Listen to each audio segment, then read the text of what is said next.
Pues ya estamos grabando. Bienvenidos a esta sesión semanal de la asignatura. Es una sesión en la cual, antes de comenzar con el tema de análisis bayesiano, como os dije la semana pasada, vamos a revisar las dudas que podáis tener con respecto a la sesión de hoy, ¿de acuerdo? Perdón, a la actividad que estamos realizando, ¿de acuerdo? Con lo cual, pues vosotros me decís dudas que se os han planteado, cualquier tipo de pregunta relacionada con la actividad. Ahora es el momento, porque recordad que la semana que viene tenemos el parón de Semana Santa y posteriormente ya el lunes tendremos que entregar la actividad, ¿de acuerdo? Así que adelante.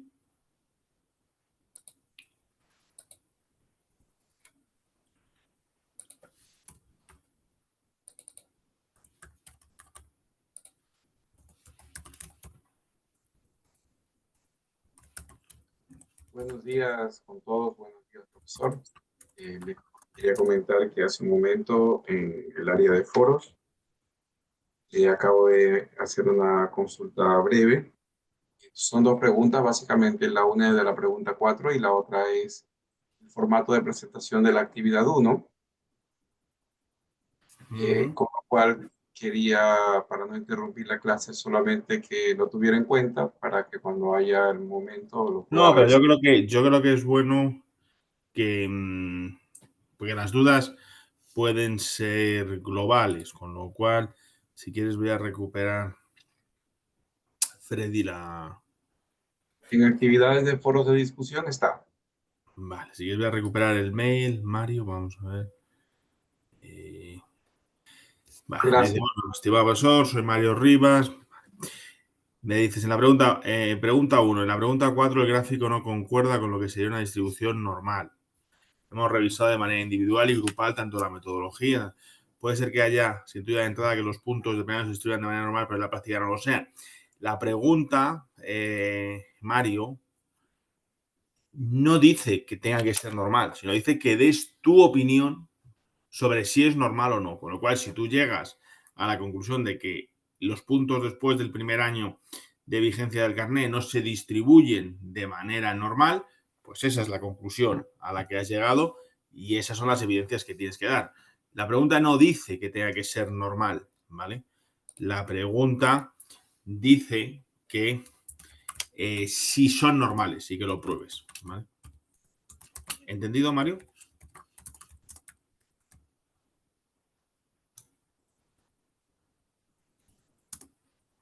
Sí, gracias. La segunda pregunta era si en realidad no dice entre el primer párrafo y el segundo párrafo en qué formato debemos presentarlos, profesor.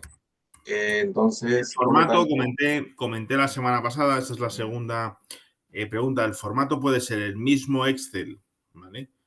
Que con el que yo os di el dataset, Mario, pues ahí, como dije en clase, cada una de las preguntas la podéis contestar en una pestaña del libro de Excel. Vais haciendo nuevas pestañas, pregunta 1 y la contestáis, y así sucesivamente, ¿vale?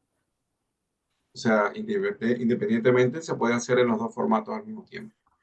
Se puede hacer de los dos formatos, lo podéis entrar como queráis, pero que no es necesario un formato adicional de ninguna otra manera. Simplemente en el Excel Perfecto. vais añadiendo hojas y en esas hojas del libro vais contestando. Perfecto. Muchas gracias. Magnífico. Muy amable, profe. Nada, a ti. Más preguntas.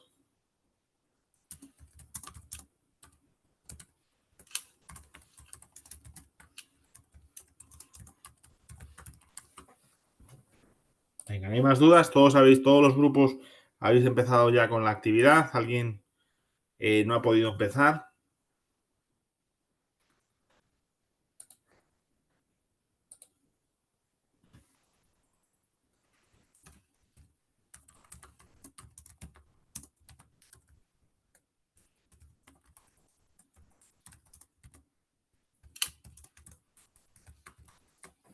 Vale, no veo más preguntas en el foro. Con lo cual deduzco en el chat. A ver, vamos a ver en el chat.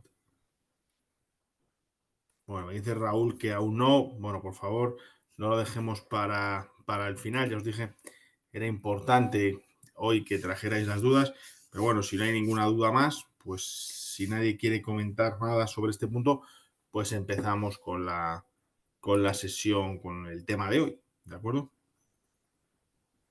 Nada más que comentar sobre la actividad.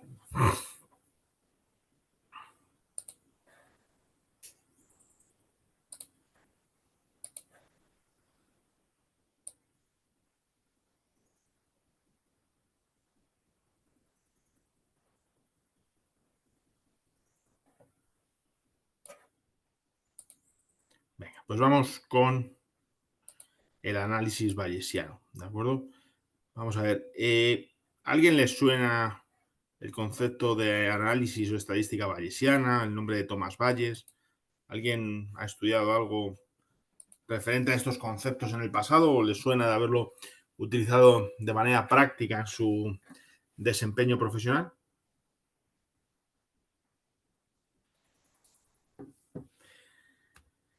Bueno, que nos suene que el concepto fundamental, ¿vale? Está en cómo trabajamos, cómo calculamos probabilidades, cómo trabajamos con la estadística cuando tenemos muestras poco relevantes, ¿vale? Entendiendo por poco relevantes, ¿de acuerdo? Muestras pequeñas, muestras sesgadas, pero fundamentalmente muestras pequeñas, ¿vale? Vamos a intentar hacerlo o ejemplificarlo con un caso, ¿vale? Vamos a trabajar vamos a trabajar en una empresa de seguros, ¿vale?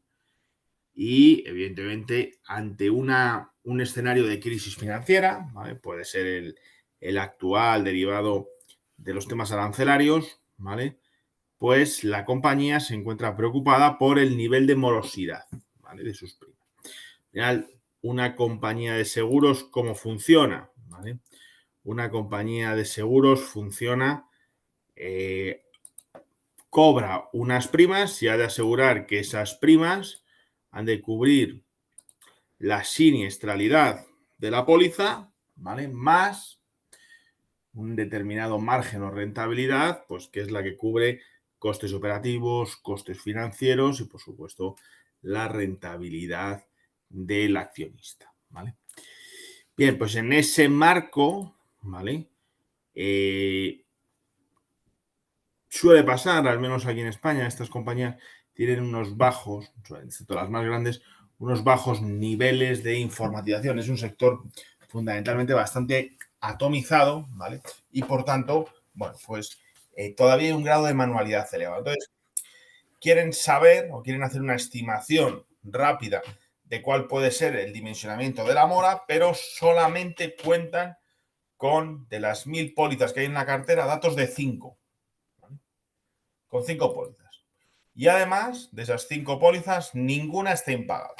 Con lo cual, si aplicamos lo que nosotros sabemos ahora, le tendríamos que decir a nuestro jefe, pues no esté usted muy preocupado porque pólizas morosas sobre el total de la muestra, 0 entre 5, pues nada, 0%, esté usted tranquilo, ¿vale? Bueno, la realidad es pues que bueno, pues que eso no es verdad. Vamos a ver cómo nosotros podemos inferir de alguna manera cómo trabajar con esas pólizas, ¿vale? Y eso es a lo que nos va a ayudar el enfoque bayesiano, ¿vale? Vamos a ver qué es el enfoque bayesiano. Mirad. Lo primero, el descubridor o la persona que ideó este concepto es Thomas Bayes, ¿vale? Thomas Bayes es uno de los matemáticos más eminentes, ¿vale? Es una persona que vivió en el siglo XVIII. Es uno de los matemáticos más eminentes de la historia, ¿vale? De hecho, el teorema que lleva su nombre es un teorema póstumo. Él no sobrevivió para verlo en utilización o refutado. ¿En qué basa Bayes el concepto de probabilidad? En una probabilidad hipotética.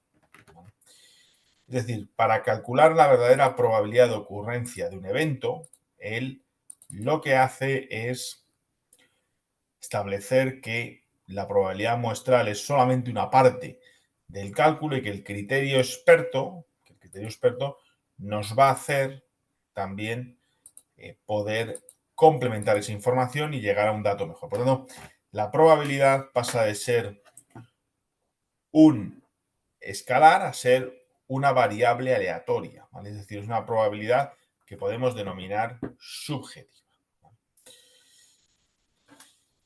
Los parámetros, recordad lo que estudiamos hace 2 semanas, los parámetros en ese momento hablábamos de que eran datos ciertos, eran escalares, datos ciertos, y nosotros teníamos una distribución de muestreo, ¿vale?, para los estimadores. Es decir, nosotros recordar, cuando hablábamos de la varianza, el sesgo, siempre teníamos un dato cierto, que era ese teta, ese valor que era el objetivo. Y luego decíamos, bueno, pues si es insesgado, en media el valor del estadístico es igual al valor del parámetro, pero no establecíamos ninguna hipótesis sobre los parámetros. Trabajábamos siempre con los estimadores. Por tanto, esos parámetros, que ahora eran realidades ciertas, pasan a ser variables aleatorias. ¿Eso qué significa? Que el parámetro no tenemos claro cuál es su valor. Puede ser 2, 2,1, 1,95. Su valor no es cierto porque no lo conocemos. No tenemos una muestra suficientemente potente para estimar, ¿vale? Entonces, combinamos, por eso es una variable aleatoria, combinamos la información muestral, es decir, combinamos los estimadores que ya conocemos, que es lo que vamos a denominar la verosimilitud de las muestras, ¿vale? Recordar aquello del estimador de máxima verosimilitud, esa función de densidad conjunta que usábamos para el estimador, la vamos a volver a usar ahora, ¿vale? Pero en vez de para un estimador, para un parámetro. Y lo vamos a combinar. En matemáticas, combinar significa multiplicar por una información puramente subjetiva, por información experta. En nuestro caso, ¿quién nos va a dar esa información experta? Oye, nos la va a dar ese empleado que es el más antiguo, el que mejor conoce los clientes, las pólizas, los riesgos, etc. ¿Cuándo vamos a usar esto? Evidentemente, siempre que lo que hemos estudiado hasta ahora no lo podamos usar. Es decir, cuando las muestras no son representativas. Eso grabémoslo a fuego. Lo que vamos a ver esta semana y justo después de Semana Santa, solamente lo vamos a utilizar cuando la inferencia clásica no es suficiente. Es decir, cuando no tenemos suficientes evidencias para decir cuál es el verdadero valor de un parámetro, en ese momento es en el que nosotros vamos a usar la estadística bayesiana. ¿De acuerdo? Y la estadística bayesiana va a ser coger la verosimilitud muestral, es decir, lo que hacíamos hasta ahora para los estimadores, lo vamos a usar para los parámetros y lo vamos a multiplicar por una función matemática que va a ser la que nos dé un experto, ¿vale? Entonces a esta información del experto la vamos a llamar distribución a priori. Luego vamos a calcular la distribución de probabilidad muestral, la verosimilitud muestral, y eso nos dará lo que conocemos la distribución a posteriori, ¿vale? La distribución a posteriori es la de verdad, es decir, es la distribución de probabilidad del estimador, perdón, del parámetro. Y el parámetro ahora tiene una distribución de probabilidad porque es simplemente una variable aleatoria. Vamos a verlo con un ejemplo, ¿vale? Veréis que esto no es tan complicado. Porque ahora seguramente la mayoría no me hayáis seguido en el razonamiento, pero esperad unos minutos, ¿vale? Vamos a revisar esto. Mirad, nosotros tenemos una muestra de 5 pólizas, ¿vale? Y vamos a suponer lo que dice en el enunciado, que no hay ninguno moroso. Y tenemos un parámetro que antes era la morosidad es un 2%. Ahora no lo sabemos. Ahora sabemos que con una probabilidad del 12%, nos dice nuestro experto, estará por debajo del 1. Con un 30 entre el 1 y el 2. Con un 28 entre el 2 y el 3. ¿Vale? Con un 12 entre el 3 y el 4. Y así sucesivamente. Y por encima del 10% le da una probabilidad 0. ¿Vale? Esto que os marco, esto es el criterio experto.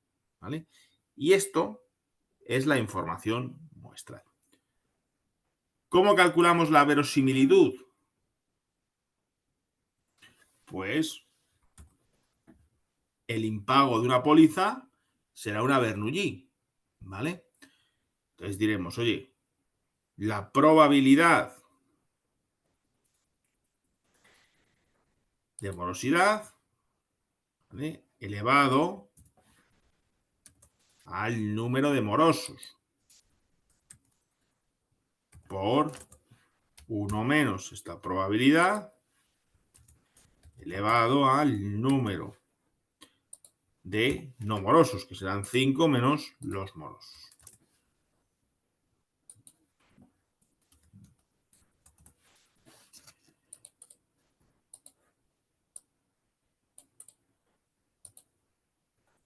¿Vale? Todos veis que este es el resultado de multiplicar, de calcular la verosimilitud. Esta es la probabilidad muestral. ¿Vale? Evidentemente, ¿qué nos dice? Pues claro, que como tenemos prácticamente 0, no tenemos morosos, pues lo que dice es que la información de Bernoulli, pues prácticamente, oye, el 95% de las veces estará por debajo del 1%. ¿Vale? Este paso lo hemos seguido todos. Esta función es la misma de verosimilitud que usábamos en los estimadores. ¿Vale? Es la misma. Lo que pasa es que la aplicamos sobre un concepto matemático que es distinto. ¿Vale? Que es el parámetro. Y ahora, ¿qué hemos dicho? Pues que lo tenemos que multiplicar. Multiplicamos una por otra. Y este es el resultado.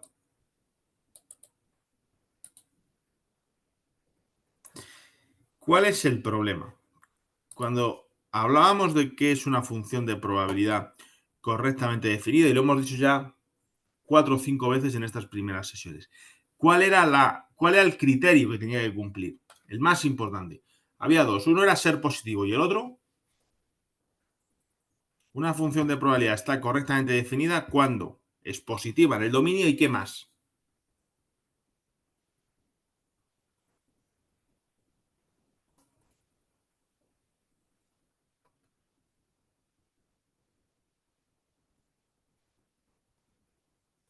Suma 1, José Antonio. ¿Esto cuánto suma?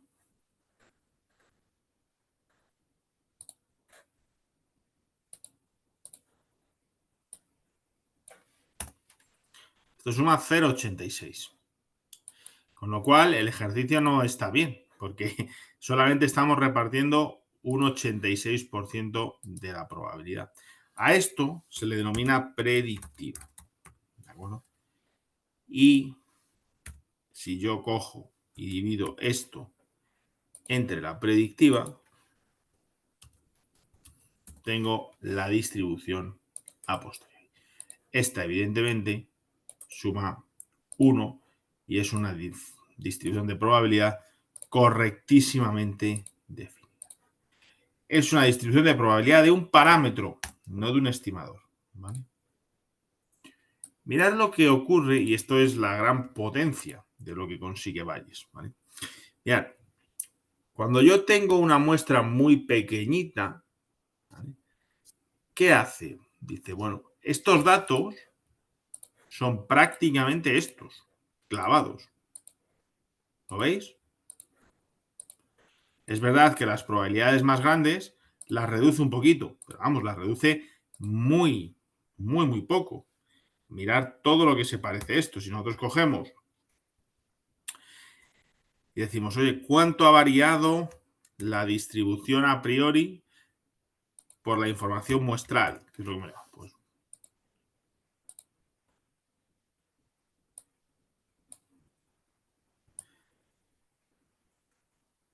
en estos lo estamos viendo en porcentajes mucho, pero si lo vemos en términos absolutos, prácticamente ni se está moviendo, ¿vale? Es decir,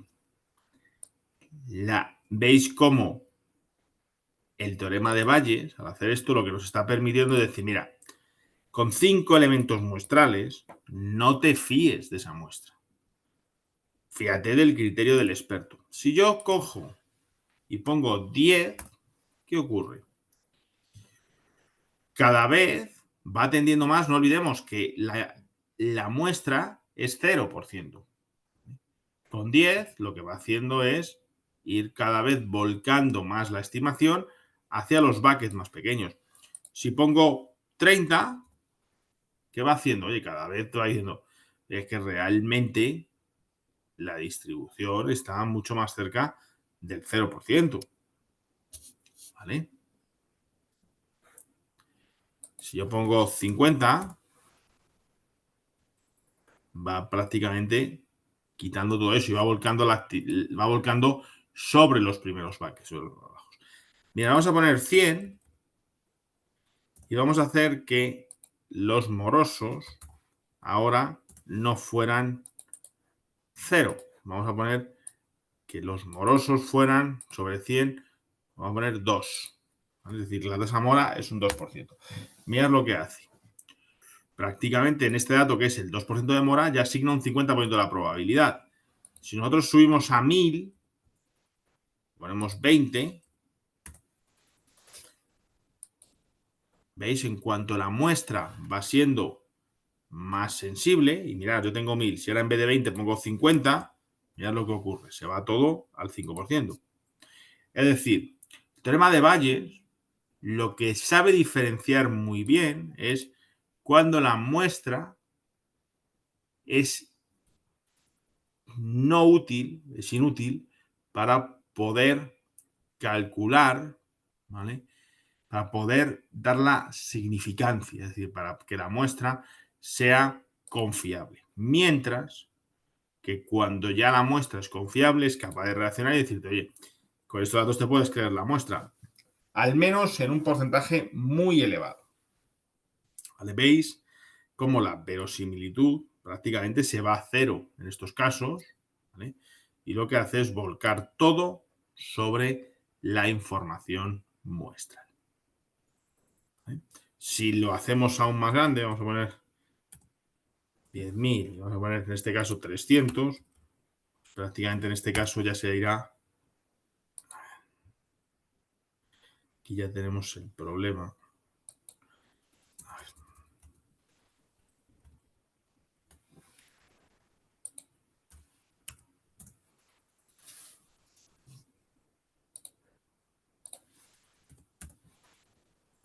¿Veis? Aquí ya pues nos vamos prácticamente el 100% de la mora, ya con 5.000 elementos, el 100% te dice, y aquí ya no consideres directamente que hay ningún tipo de incertidumbre, créete la probabilidad muestra. Yo creo que a partir de 1000 prácticamente ya te está diciendo que te vayas ahí a esos niveles. ¿Vale? ¿Entendido? ¿Visto cómo funciona el teorema de Bayes y qué es lo que nos faculta? Es una cosa sencilla. Nosotros no vamos a tener que hacer esto siempre. El teorema de Bayes tiene una fórmula que vamos a ver a continuación, pero quiero que entendáis el racional con este ejemplo. ¿Vale? Es decir, Bayes lo que nos aporta es la capacidad de, si yo trabajo con una muestra que no creo representativa, complemente esa información. Y ahí es donde está el kit de la cuestión, que matemáticamente este señor encontró una manera prácticamente automatizada para la época, en la cual el algoritmo es capaz de diferenciar cuando la muestra es representativa o no, hasta el punto de que cuando la muestra ya es muy grande, ¿vale? La muestra ya es muy grande, por ejemplo 2000, pues ya directamente es que no crea una distribución de probabilidad, sino que dice, la información muestral es la buena, ya está, oye, si tienes 2000 y tienes 40 que están en mora, tu probabilidad de mora con una muestra de 2000 pólizas ya es suficientemente robusta, por un 2% y no entretengas con Bayes, ¿vale? Luego, si volvemos al ejemplo inicial, vamos a poner pues esas 5 morosos, ¿vale? Con 0. Luego, el tener una distribución de probabilidad nos ayuda a responder a preguntas como ¿cuál es la probabilidad esperada de mora? Bueno, pues yo puedo calcular esta media, ¿vale? Por estos porcentajes de morosidad. Pues, oye, en media espero un 2,9. ¿Vale? ¿Podría calcular una probabilidad mediana? Pues sí. Tengo aquí, ¿y dónde suma un 50%? Pues en el 3. Pues, oye, el 3%. ¿Puedo calcular una probabilidad modal? Pues sí, es este 2%, porque es el que tiene más probabilidad. ¿Vale? Y así sucesivamente. Podría calcular todos los momentos, todas las características. Podría calcular también una varianza. ¿Vale? Pues la podría calcular. Y así sucesivamente. ¿De acuerdo? Es decir, es una variable aleatoria y una distribución de probabilidad como cualquier otra. Ahora, el parámetro, y esto es lo importante, es una hipótesis. Por eso hablamos de probabilidades hipotéticas o probabilidades inversas. La probabilidad deja de ser un escalar y eso tiene unas ciertas connotaciones en matemáticas que van más allá de la operatividad. La operatividad es simple. La operatividad, el teorema de Bayes, nos permite de manera fácil y directa calibrar cuál es la representatividad de la muestra. ¿Vale? Entonces, os he dejado también aquí una hoja con el ejercicio resuelto, con la idea de que lo podáis resolver y también, pues, que podáis jugar con esto. ¿Vale? La idea un poco es lo que os he enseñado. Oye, mira a ver cómo funciona con las muestras, porque luego eso es lo que nos va a permitir, ¿de acuerdo? Luego es lo que nos va a permitir trabajar, entre comillas, ¿vale? Con el teorema de Bayes. Si entendéis bien los conceptos, luego la aplicación directa del teorema de Bayes va a ser más sencilla. ¿Vale? Entonces, dudas hasta aquí, ¿vale? Porque esto estoy casi seguro que ha generado algún tipo de dudas si es la primera vez que se usa. No es tan fácil, ¿vale?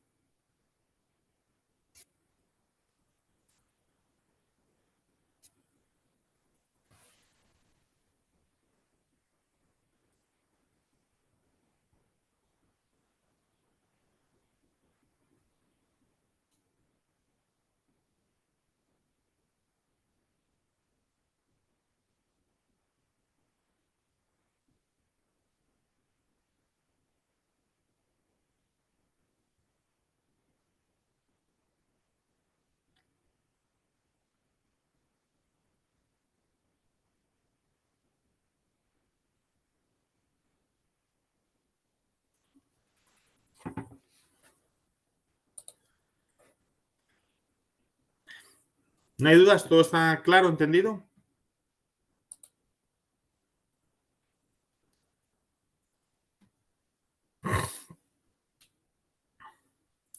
Bueno, hay dos cosas adicionales que os quería comentar también. ¿Vale? Más allá del ejercicio hay un concepto que es importante que entendamos. Igual que nosotros recordar que hablábamos de tener un intervalo de confianza, ¿vale?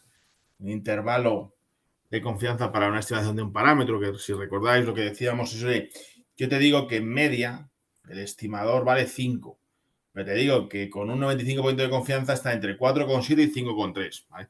Eso es una estimación muy potente, porque no te estoy diciendo en media, sino que te digo que con un intervalo de confianza de que solo dejas fuera el 5% de las situaciones, pues oye, te doy un intervalo muy acotadito. ¿Vale? Esto mismo lo podemos hacer para los parámetros con el enfoque bayesiano. ¿Vale? Es decir, yo digo, bueno, ¿cuál es el intervalo bayesiano? Pues en este caso es la probabilidad de que ese parámetro, ¿vale? O ese estimador puntual del parámetro quede dentro de un intervalo prefijado, ¿vale? Entonces, realmente en términos matemáticos, el intervalo bayesiano es una probabilidad, ¿vale? Más que los extremos.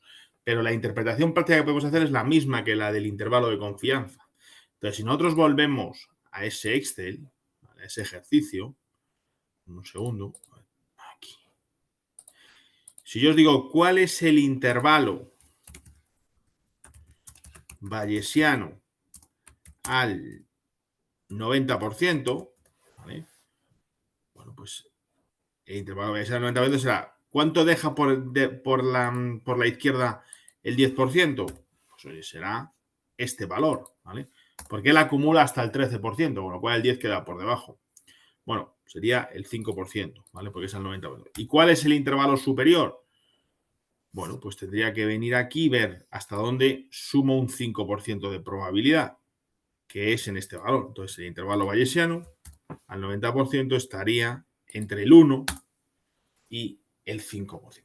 Es decir, sobre esto podríamos decirle, esperamos una probabilidad del 2,90, pero al 90% la póliza va a estar entre el 1 y el 5. ¿De acuerdo? Entendido el concepto del intervalo bayesiano, a mí me dejaría un poquito frío que alguien me dijera, con 5 elementos muestrales, 5 pólizas, la tasa de mora es un 2,90. Bueno, pues puede ser un 2,90 o puede ser un 3,40, ¿no? O sea, ahora, que al 90% esté entre el 1 y el 5 es una horquilla muy grande, pero tengo muy poquita muestra.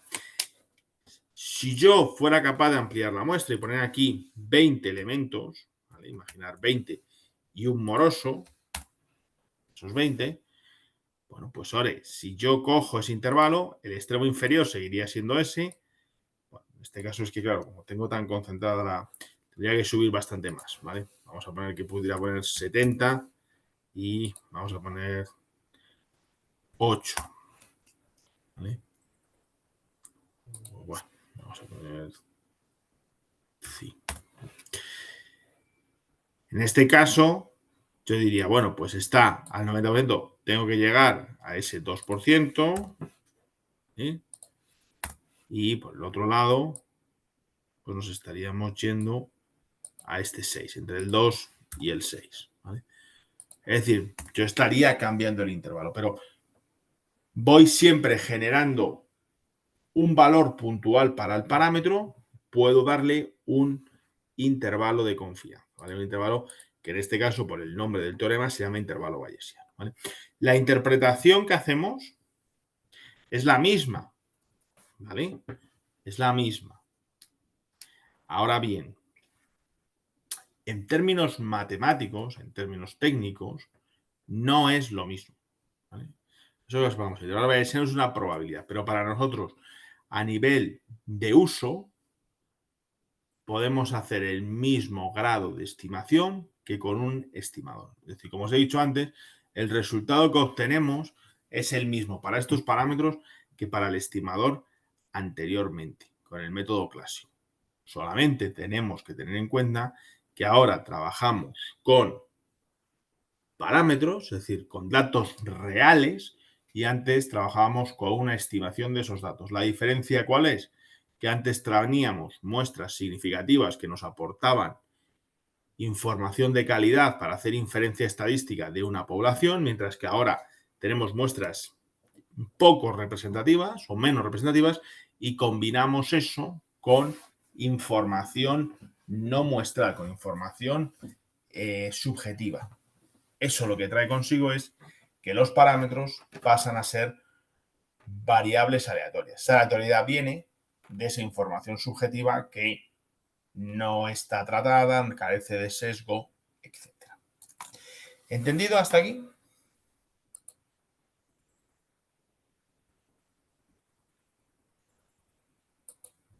Venga. ¿Alguna duda?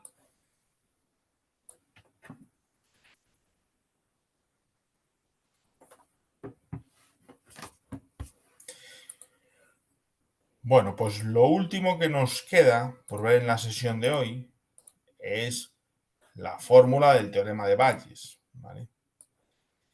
Vamos a aprender a usarla en casos prácticos la semana que viene, ¿vale? Bueno, será dentro de 2 porque la semana que viene no tenemos clases planificadas. Pero si os dais cuenta, yo os dije que Tomás Valles había fallecido en 1761, su teorema se publica en 1763. Por eso digo que hasta que se pudo comprobar su veracidad, pues este señor no lo pudo ver con vida. ¿Vale? ¿Qué es lo que hace el teorema de Valles? Mirad, matemáticamente expresa una probabilidad condicional, que ya sabemos lo que es, en base a la probabilidad condicional contraria por la probabilidad del evento o de cada uno de los resultados del evento condicionante por la probabilidad absoluta del condicionante. ¿Vale?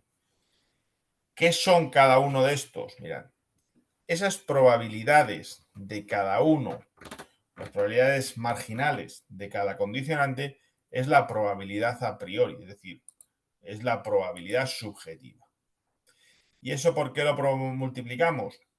Pues esas probabilidades subjetivas las multiplicamos por las probabilidades de que ocurra lo que estamos buscando, es decir, la mora, en cada uno de los posibles valores, en cada uno de los tramos de mora definidos. Eso es la verosimilitud de la muestra. ¿Y por qué lo dividimos? Bueno, pues la probabilidad de ese evento es ese factor de escala, es la predictiva, ¿vale? Es decir, es la suma de todas esas probabilidades.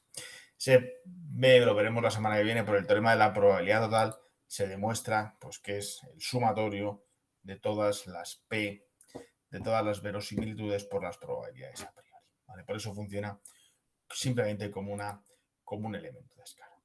Entonces esto, pues nosotros cuando seamos capaces de definir de manera subjetiva cada una de estas P de A sub I, ¿vale? Veremos un ejemplo de inteligencia comercial y algún otro ejemplo, ¿vale? En el cual esto es muy útil cuando se hacen grupos, o se hacen clusterizaciones de clientes, ¿vale? Tanto en finanzas como en cualquier otro tipo de actividad corporativa. Es extremadamente útil cuando hagamos eso, ¿vale? Bueno, pues el teorema de Valles no tendremos otra vez que pintar la tablita que hemos visto antes y demás. Esa tabla solamente nos vale para sentar esos conceptos teóricos. Y veremos siempre que lo que vamos a usar es esa fórmula matemática que es el teorema de Valles. ¿Vale? En el fondo es lo mismo. ¿Vale? Ahí abajo tenéis en negrita la equivalencia de los conceptos que hemos visto al principio de la sesión con cada uno de los elementos que tiene la muestra. ¿Vale? ¿Entendido hasta aquí? Sobre todo lo que más me interesa son dos cosas, ¿vale? Que tengáis clara la utilidad del teorema de Bayes, es decir, cuándo tenemos que usar este recurso, que es en un momento muy acotado, es decir, es un momento en el cual la muestra que yo tengo no es suficientemente robusta, no es buena para trabajar, en ese momento cojo y uso eso. Y posteriormente, que entendáis cuál es el balance que hace, la potencia que tiene el teorema de Bayes, que es capaz de balancearme y detectarme cuando yo tengo suficiente información muestral de calidad para despreciar la probabilidad subjetiva o viceversa, cuando tengo información muestral de mala calidad y prácticamente desprecio información muestral y me quedo con la información subjetiva. Esas dos ideas, fuerza, ¿quedan claras?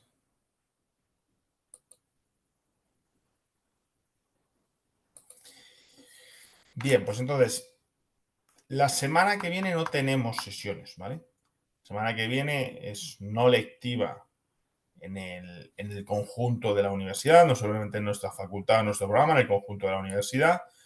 Yo, en la medida de lo posible, atenderé si hay alguna duda en los foros, ¿vale? Pero ahí quizá tenga una disponibilidad menor, ¿vale? Con lo cual os recomendaría que intentarais, en la medida de vuestra capacidad, trabajar la actividad durante esta semana, ¿vale? Cualquier duda que tengáis sobre la actividad, por favor, preguntarla, ¿vale? Recordad que el deadline es el lunes, con lo cual ese lunes tendríamos tiempo para resolver algunas otras dudas que pudierais tener y hacerlo a través del foro, ¿vale? El foro es una buena herramienta de comunicación porque las dudas que podéis tener cada uno de vosotros, cada grupo, pueden ser también dudas de otros grupos, como las que me comentaba al principio Mario, ¿vale? Con lo cual, es la manera adecuada de preguntar las dudas. Entonces, esa es la principal tarea que nos llevamos hasta la sesión que ya tenemos planificada el día 22, ¿vale? Como segunda tarea, os dejo este fichero Excel que hemos estado viendo, os lo he dejado en la carpeta habitual, ¿vale? Tenéis tanto la pestaña en blanco como la pestaña con los resultados que os hemos dado. Sería ideal, pues que en la medida de vuestras posibilidades intentaréis replicar el ejercicio y, como os he dicho antes, experimentar con cómo evoluciona el resultado en función de que yo tenga una muestra más o menos representativa, y también jugar un poco con los resultados de la muestra. Pues ver si yo subo, qué ocurre cuando la tasa de mora muestral es significativa y más grande. Es decir, que experimentéis un poco con la hoja, porque ahí os pueden salir dudas de aplicación o de entendimiento del fundamento bayesiano, que sería conveniente resolverlas antes de que nos pongamos a utilizar en práctica no los fundamentos, sino directamente la herramienta del teorema de Bayes. Y también veremos la herramienta de lo que denominamos el ratio de odds, ¿vale? Que es un complemento derivado de la estadística bayesiana, una medida complementaria o sustitutiva en algunos casos del riesgo relativo, ¿vale? Veremos qué es eso del riesgo relativo como cociente de probabilidades y qué es el concepto de odds y de ratio de odds, ¿vale? Eso queda para la segunda sesión, para el segundo bloque de este tema. Claro los conceptos y claro el trabajo que tenemos por delante hasta la próxima sesión.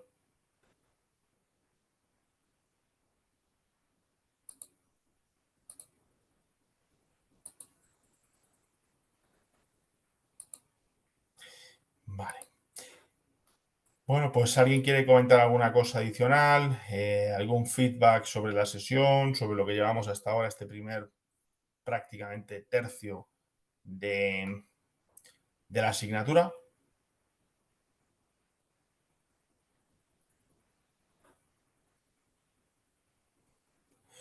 Bien, de acuerdo, pues si no hay nada más que comentar, os deseo que tengáis una muy feliz Semana Santa a todos, ¿vale? Que aprovechéis para disfrutar con vuestras familias, descansar, ¿vale? Pasarlo bien. Aquí en España creo que vamos a tener cierta inestabilidad meteorológica por lo que dicen. Espero que en otros países pues no sea así y la podáis disfrutar de una manera más plena. Cuidaos mucho y nos vemos, como hemos dicho, el martes día 22. El objetivo de esa sesión será trabajar sobre el teorema de Bayes y complementar desde un punto de vista aún más práctico la sesión que hemos tenido. ¿De acuerdo? Nada más. Felices vacaciones a todos. Un abrazo muy fuerte.